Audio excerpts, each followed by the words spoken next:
Experiencing AirTalk Wireless internet not working on your iPhone or Android device?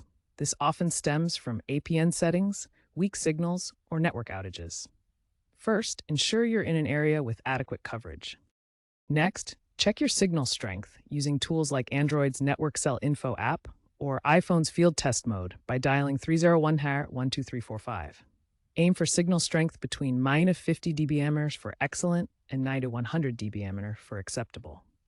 To rule out widespread outages, check AT&T's status page at at.com/status, since AirTalk operates on their network.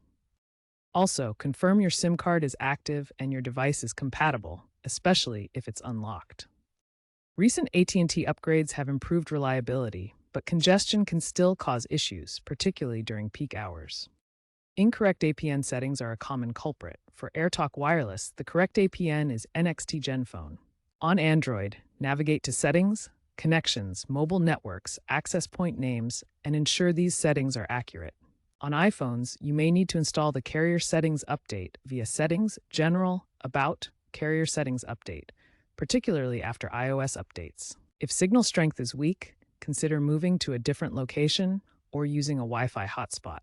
If problems persist, contact AirTalk support at 1-800-448-0444. Remember to toggle airplane mode on and off as a basic troubleshooting step. Finally, check if data throttling is the issue.